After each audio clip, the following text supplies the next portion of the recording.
Bu ne densizliktir? Uç beyinin makamına oturmak da ne ola? Sen nasıl girdin içeri?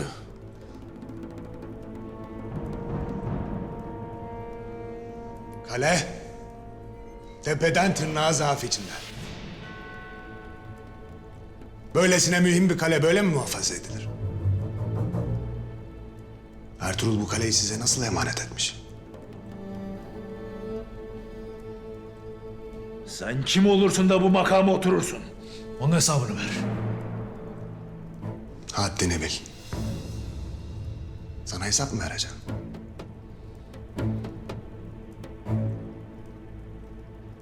Sen kimsin? Ben Çavdar Bey Turgut Bey'im. Sen kimsin?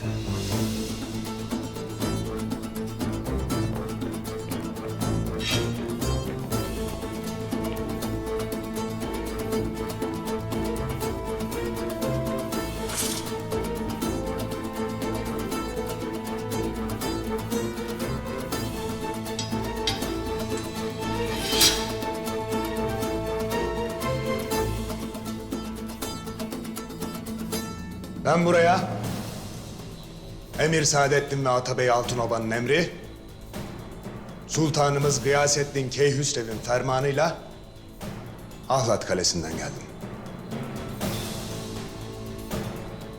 Gayrı vazife yerim burasıdır. Sen hangi sultanı dersin Kaledar? Beyinizin öldürdüğü Sultan Alaaddin'in oğlunu derim. Senin ağzından çıkanı kulağın işitirme ha? Beyiniz olacak o hain, Sultanın yaveri Aziz'le bir olup sultanımızı katlettiler.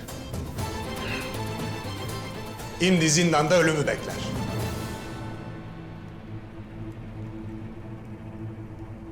Gayrı Karacahisar'da, bu topraklarda benim hükmümdedir. Fitnedir, tuzaktır bu. Haddini bil Akbaşı! Sesini yükseltme. Karşında devletin kaledarı var senin. Hamza.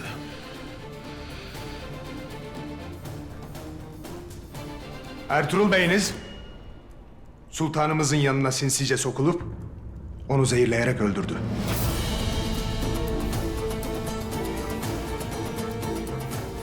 Sultanımız Gıyasettin katilin Ertuğrul olduğunu anlayıp bizzat yakalattı.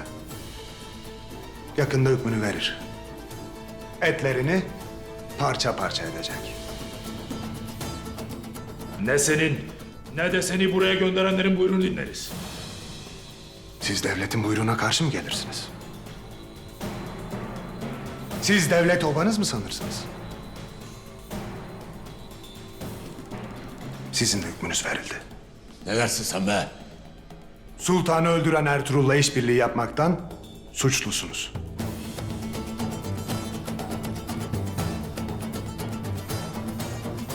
Askerler!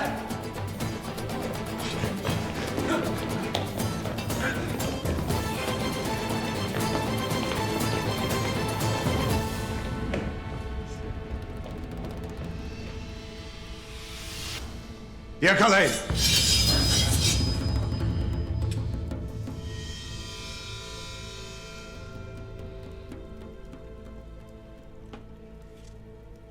Karşı gelenleri devlete isyan etmekten gebertin.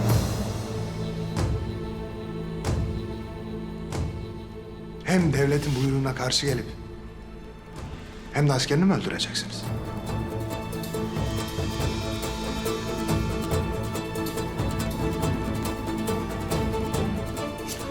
Hamsı, Turgut, devlete kılıç çekmek bize yakışmaz. Bugün burada hiç kimseye kayılar devletin askerlerini katletti dedirtmeyeceğiz.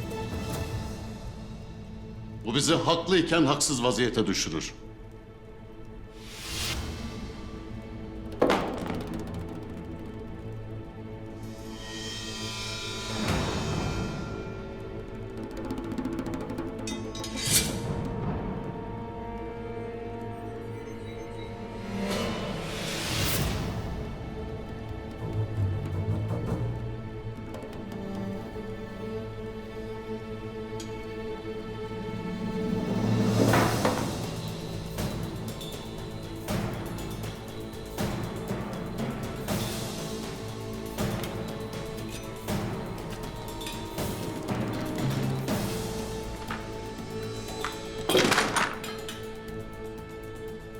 Yakalayın.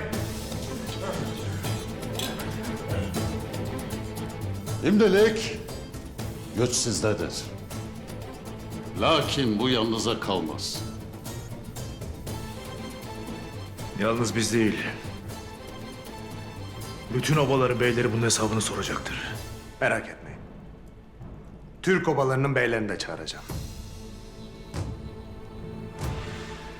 Sizleri onların önünde Ertuğrul'la işbirliği yapmaktan idam edeceğim.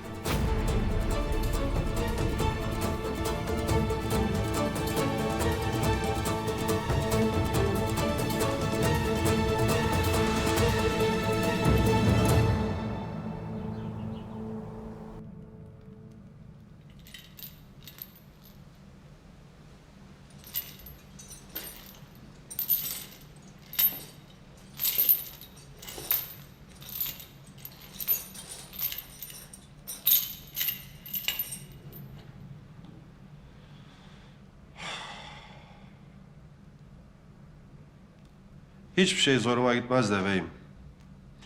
Sultanımızı öldürmek iftirasıyla kara zindana da düştük ya. İşte bu içimi köz gibi yakar. Yeğse kapılmayasın Aziz. İftiralarla, ihanetle, fitneyle inşa edilmiş makamlarda safa sürmektense hakkın yanında olup kara zindanda olmak daha evladır.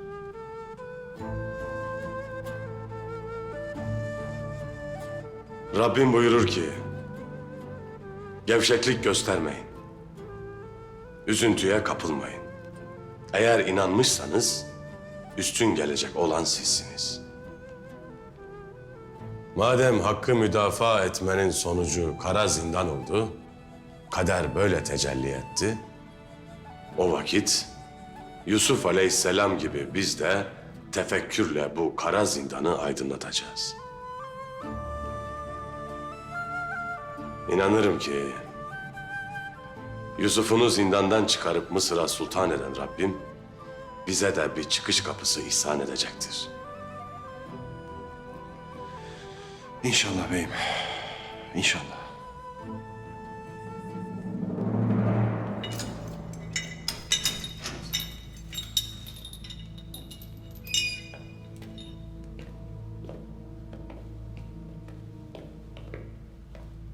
Bizimle geleceksin Ertuğrul. Nereye götürüyorsunuz onu? Kapat çeneni Aziz.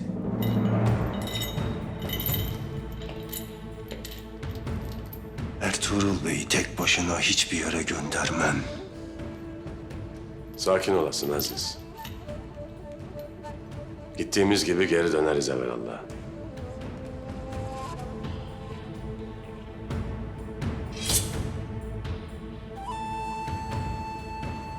Hiçbir şey yapamazlar.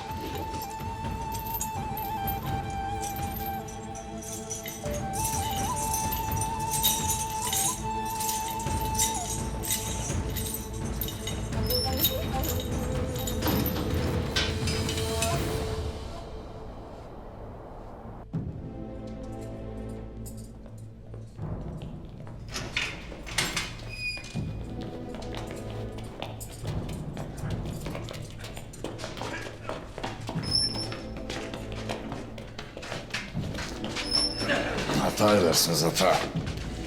Hata edersiniz. Hata. Hata edersiniz. Deyyus! Hata edersiniz hata. Ne Ertuğrul Bey'imizin ne de bizim sultanımızın ölümüyle zerrece alakamız yoktur. Hata edersiniz. Kapat çeneni, fazla konuşma. Ya hata edersiniz.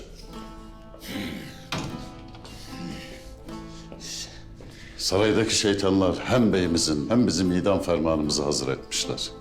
Ne yapacağım artık bey? Böyle eli kolu bağlı bekleyeceğim mi? Büyük bir tuzağın içindeyiz Mamsı. Devletimiz de, obamız da, beyimiz de tehdit altındadır.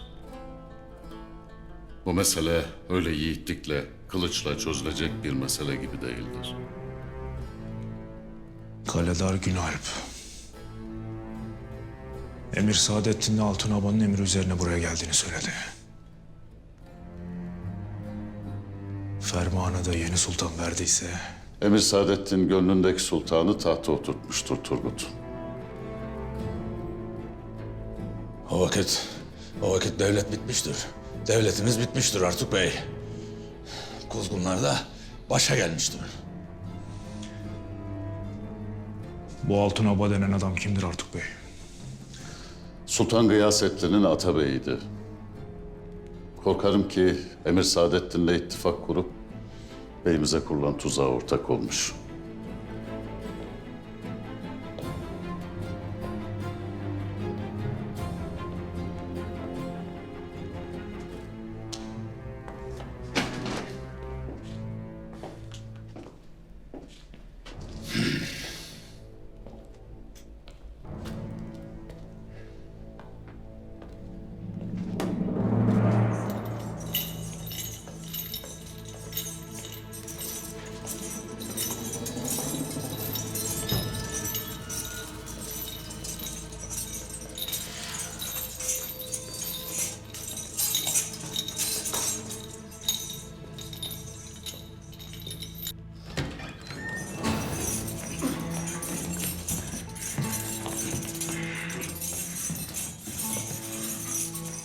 Emir Saadettin'in önünde diz çöktürün şu katile.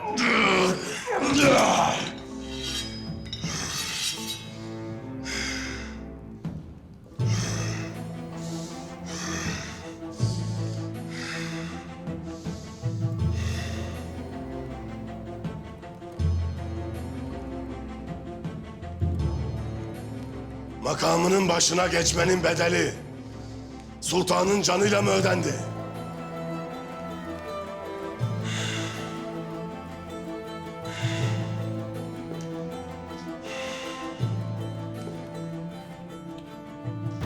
Şimdi sırada ne var Saadettin? Sen varsın Ertuğrul.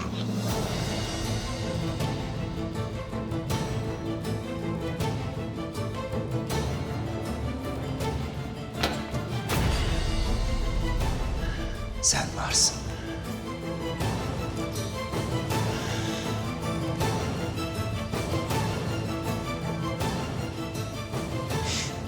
Bu kadar kolay mı sanırsın Ertuğrul? Bu kadar kolay değil Ertuğrul. Canına kıydığın sultanımıza çektirdiğin acıları misliyle çektireceğim sana. Sultanımızın cenazesini az evvel toprağa verdik. Şimdi sıra sende. Sadece sen değil. İşbirliği ettiğin kim varsa ölecek. Hepsi cezasını çekecek. Sözlerin nereye varır Saadettin? Böyle melun bir işe tek başına girmeyeceğini iyi bilirim Ertuğrul.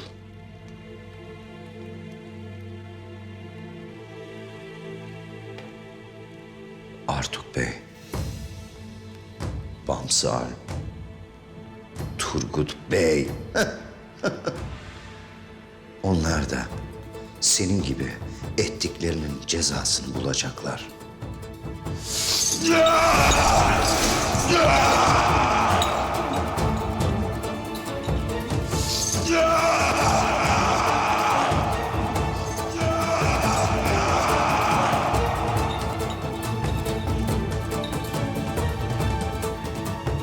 Sana bunların bedelini ödeteceğim Saadettin.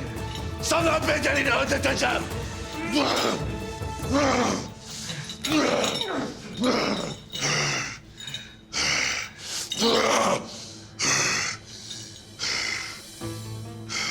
Nasıl? Bu sefil, zavallı halinle mi Ertuğrul? Rahmetli sultanımızı nur içinde yatsın mezarında. Kandırdığın gibi. Sultanımız Gıyasettin'i de kandırabileceğini zannediyorsan aldanırsın. Gayrı sizden her şeyi beklerim.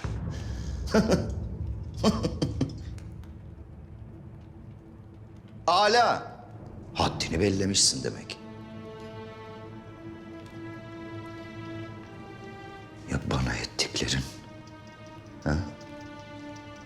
İftiraların? Ha? Haddini bilmeden beni saray erkanı önünde aşağılamaların? Bunları unutacağımı mı sandın Ertuğrul? Elbet bunların hesabını vereceksin. Bu yüzden bilmeni isterim. Sen hesabını verirken yalnız olmayacaksın.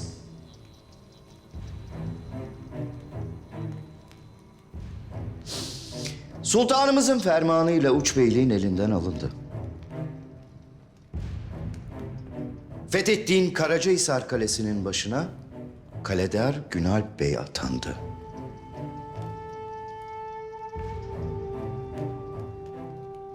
İşbirliği ettiğin kim varsa hepsi senin gibi belasını bulacak. Günalp Bey yardakçıların hepsini vakti gelince idam edecek.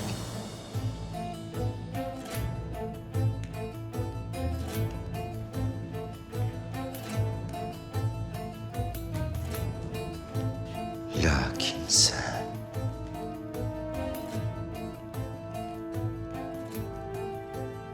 senin ölümün Konya'da görülmemiş muhteşem bir şölen olacak Ertuğrul. Lime lime edilmiş etini bir kafes içinde teşhir edeceğim. Yandaşların önünde acı çekerek böyle böyle öleceksin. Sen nasıl beni devlet erkanı önünde rezil rüsva ettiysen, ben de sana Konya ahalisinin önünde acı ve utanç içinde bir ölüm vereceğim. Birlikte iş tuttuğun Artuk, Bamsı, Turgut da idam edilecek. Hem de hepsi sana sadakatle bağlı bütün oba beylerinin gözü önünde. Günalp Bey, kayıların şerefini evvelden beni ettiğin gibi yerle yeksan edecek. Gayrı hesap vaktidir Saadettin. Şükür ki ölümden zerrece korkumuz yoktur. Bilesin ki ne ettiklerini yanına koyacağım, ne de bana vurduğun bu zincirler hiddetimden seni koruyacak. Hiddetiniz içinde böyle böyle kanınızda boğulacaksınız. Bitti. Anladın mı? Senin için her şey bitti. Götürün bu katili. Baba!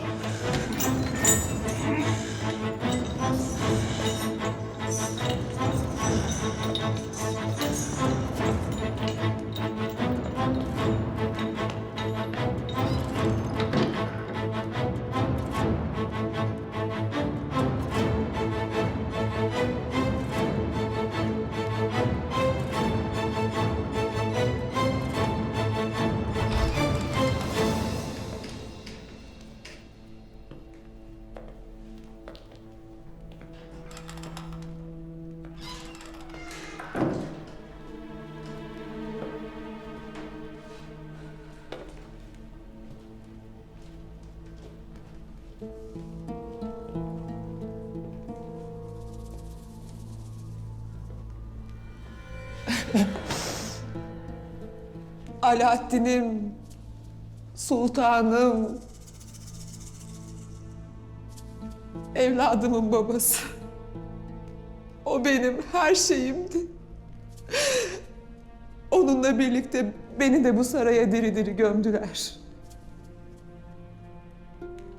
Askerler!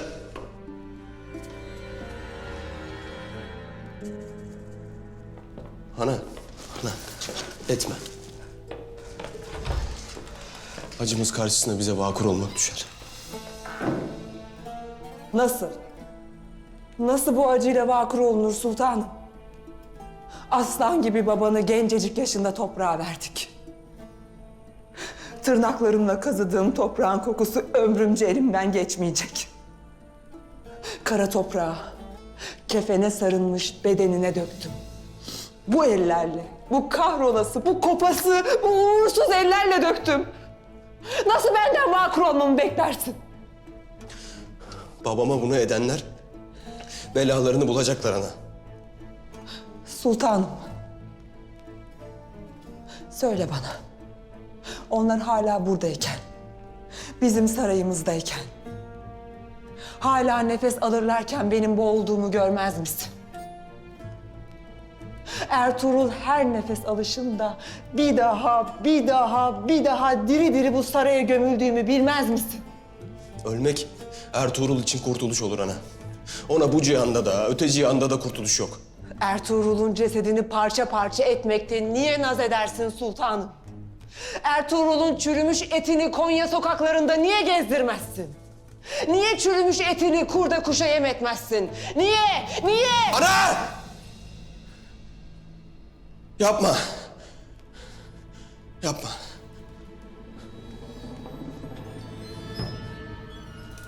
Sultanım, sarayda, sokaklarda, fethettiği göklü şehirlerde tebaası omuz omuza savaştı. O yiğit askerler senden intikam beklemez mi? Neden hala durursun? Herkes senden intikam bekler oğul. Baban mezarında huzur bekler. Ya sen? Sen anca ananı öldürürsün. Yetmez mi? Yetmez mi bu şüphelerin? Yetmez mi? Yetmez mi? Ana.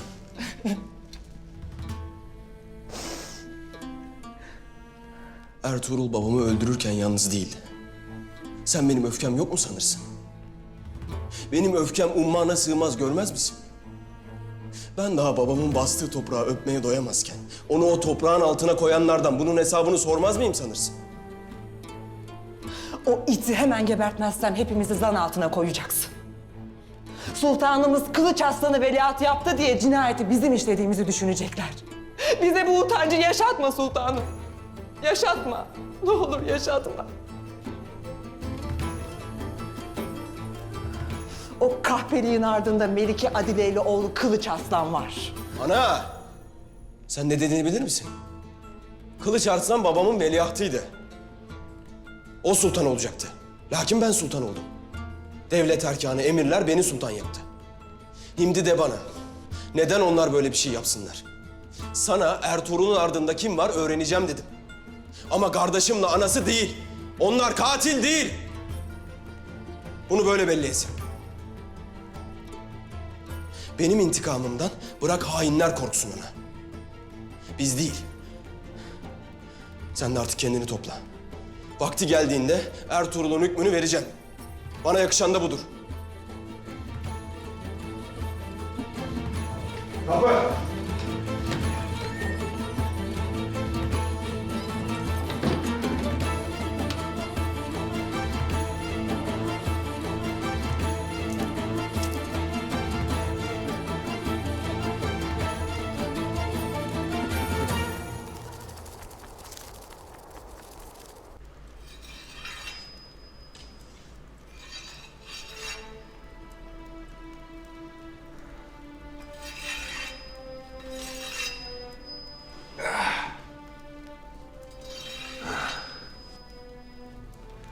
Abdurrahman, ben çok daha iyiyim. Yaralarım iyileşti. Ayağa kalkabilirim. Giyinmeme yardım eder misiniz?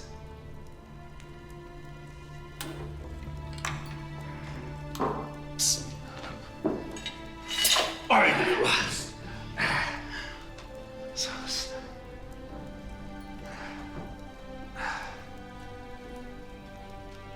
Bismillahirrahmanirrahim.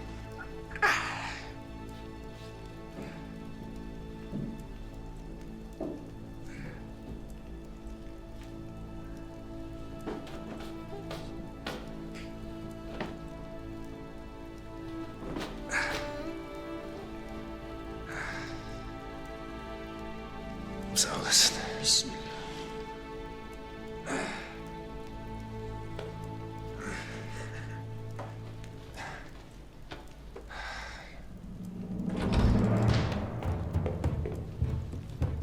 Hayrola Yağız Ağa? Havadisler hiç hayırlı değildir. Sultanımız av yerinde zehirlenmiş. Ne? Yaşıyor mu? Maalesef. Lanet olsun. Sultanımız Hakk'ın rahmetine kavuştu. Peki Ertuğrul Bey? Ertuğrul Bey'imiz sultanımızı öldürmek suçundan zindana atıldı. Emir Saadettin. Sultan Gıyasettin yarın beyimiz hakkındaki hükmü verecekmiş. Sultanı öldürmek de ne demek? Nasıl iftiradır bu? Tuzaktır bu. Hemen alpleri toplayalım. Beyimizi kurtarmamız gerek. Hayır arkadaşlar. Abdurrahman dur. Günkut. Sultan Gıyasettin kararını açıklamadan sarayı basarsak her şey çok daha kötü olur. Ne edeceğiz ya? Elimiz kolumuz bağlı burada bekleyecek miyiz? Beyimizi göz göre göre iftirayla öldürecekler kardeş. Bu vaziyette zaten sarayı basamayız Günkut. Ama eğer idam kararı açıklanırsa o zaman idam yerini basabiliriz. O zaman Ertuğrul Bey'imiz için kanımızın son damlasına kadar savaşırız.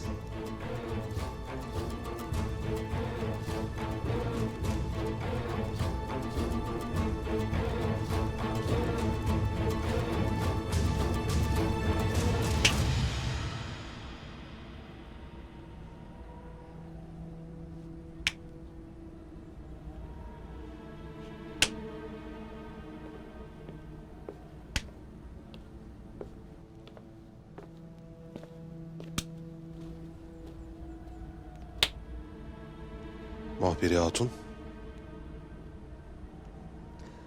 Ertuğrul belli ki sultanımızı sözleriyle zehirlemiş.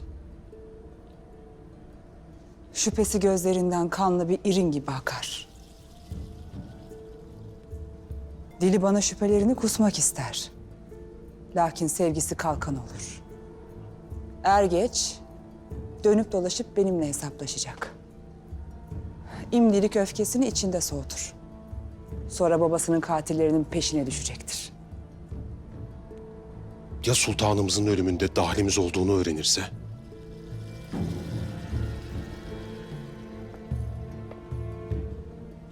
Bunu hiçbir vakit öğrenemeyecek. Öğrense dahi devletin ve saltanatın bekası için susup yutmak zorunda kalacak. Emir Saadettin buraya gelsin. Onunla da hem bu mevzuyu hem de yeni nizamımızı konuşacağım.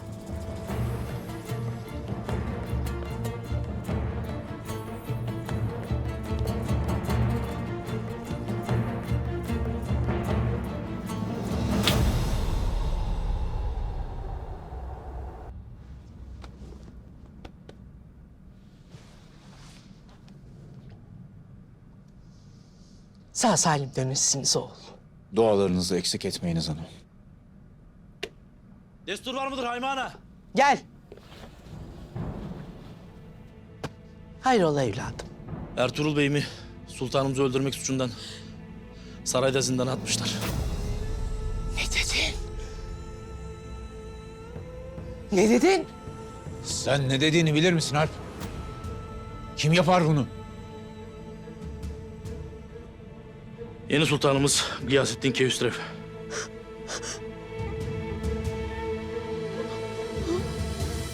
Beyim, nasıl diyeceğimi bilemem. Kaleye sultanın gönderdiği Kaledar Günalp Bey, Artuk Bey'i, Turgut Bey'i, Mamsal Paşa'mı Ertuğrul Bey'le bir olduğu için zindana attı. Onları da idam edeceklermiş. Ya Rabbi. Nasıl olur bu? Nasıl olur? Hamsı. Başımıza gelen. Gerekirse atlarımla saraya basıp kardeşimi kurtaracağım ana. Biz de kaleye varıp gereğini yapacağız Haymana. Müsaadenle. Durun! Durun hele! Ne sizi kaleye sokarlar, ne de koskoca sarayı basıp Ertuğrul Bey'i kurtarmaya gücünüz yeter. Zaten Emir Saadettin'in kılıcı boynumuzun üzerindedir. Hepten kendimizi ateşe atarız. Konya'ya biz varırız. Halime Sarayı iyi bilir. Vardığımızda da gereğini yaparız. Ya beylerimiz ne olacak Haymana?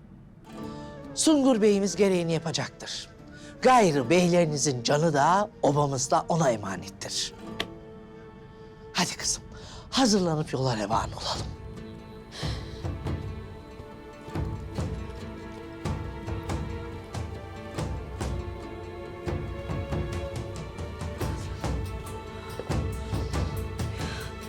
Allah yardım et.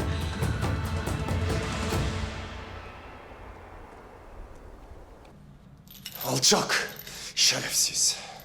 Bir de bunları utanmadan senin gözünün içine baka baka anlattı ha. Bir şey yapmayacak mıyız beyim? Elimiz kolumuz bağlı böyle bekleyecek miyiz? Allah'ın izniyle çareler tükenmez Aziz. Bu ahvalde tek bir umudumuz kalmıştır. O da Sultan Gıyasettin. Babasını senin öldürdüğünü düşünür beyim. Bu nasıl umut ola? Hayır. Hayır. Hayır. Hayır yeter. Yalan söylersin. Bu söylediklerin hepsi yalan. Öfken kadar acın da güçlüdür şehzadem. Senin elleri kanlı hainlerle bir olduğunu sanıp devletimiz için endişe ederdim. Çok şükür ki şimdi akan bir su kadar ari olduğuna inanırım. Sen benim ruhuma sızan bir şeytansın. Dilinden dökülen iftiralarla, yalanlarla beni kahredersin. Sus dedim sana. Sus. Dilim hakikati söyler şehzadem. Bilesin ki hiçbir şey hakikatten daha acı verici değildir. Şimdi babana yaraşır bir şekilde güçlü olasın. Olasın ki devletimizi hainlerin, soysuzların dişlerinin arasından çekip kurtarasın. Senin çakal dediklerin benim anamla atabeyim. Lanet olsun sana Ertuğrul. Seni öldüreceğim. Yemin ederim seni öldüreceğim. Akacak kanım hakikati örtmeye yetmez şehzadem. Sen ne dersin be adam? Benden hakikati istedin. Ben de sana hakikati verdim. Sözlerim hakikattir. İster beni öldürürsün, ister hakikatin peşine düşersin. Takdir senindir.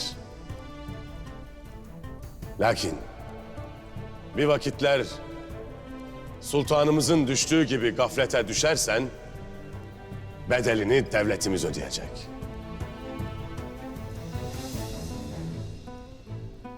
Gafletinle devletimizi önce Mahperi Hatun'la Altun Aba'nın, sonra da Saadettin'in kirli ellerine teslim edeceksin. Devlet sen oldum sanırsın, lakin bir bakarsın koca bir hiçsin. Babasının katilleriyle işbirliği etmiş bir sultan müsveddesi. Seni hançerimle lime lime edeceğim Ertuğrul. Sadece seni değil, işbirliği ettiğin kim varsa hepsini. Duydun mu? Ay!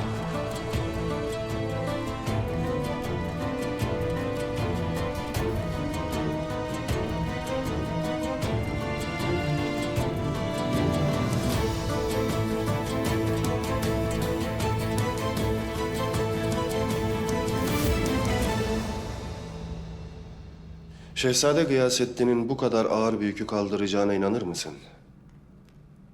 İşin bir ucunda anası, diğer ucunda da Atabey ile Saadettin vardır. Sultan Gıyasettin'in niyeti halistir. Bu kadar yükü kaldırabilir mi bilmem. Lakin adaletin tecelli etmesi için elinden ne gelirse yapacağına inanırım.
Bu mektubu kardeşlerim göndermiştir beyim.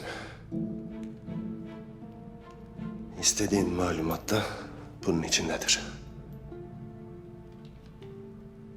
Hele okuyasın Aziz, ne yazar? Çaşnı yerine Surettin Ali. Emir Saadettin'in kölesiymiş. Saadettin onu sultanımıza hediye etmiş. Akabinde de Saadettin sayesinde devlet kademesinde süratle yükselmiş.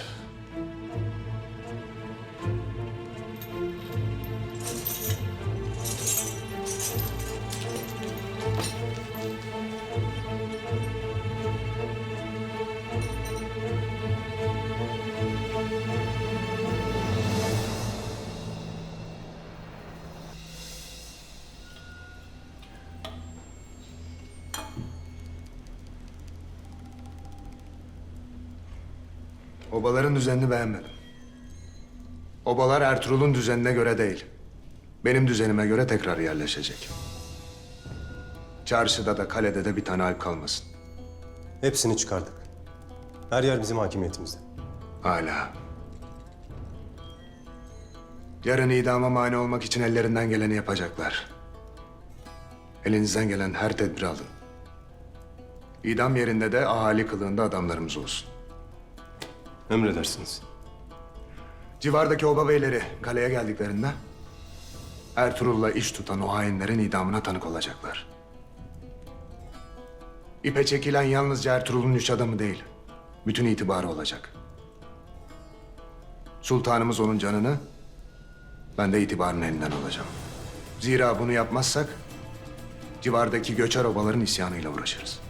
Gayrı bu toprakların tek hakiminin devletimiz adına ben olduğumu hepsine belleteceğim.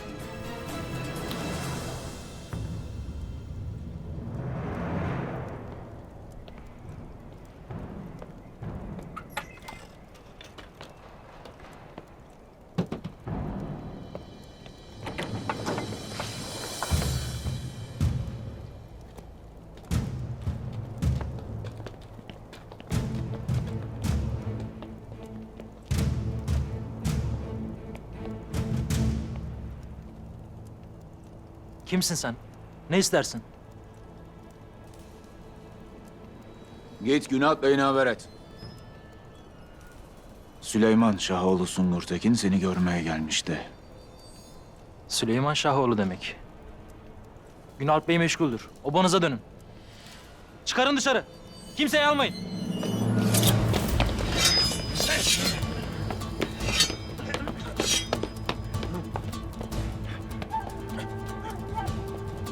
Dur! Dur!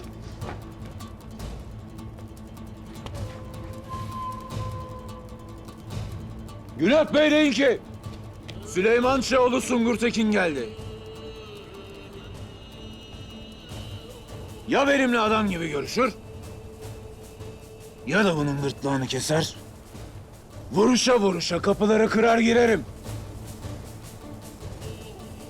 Haydi!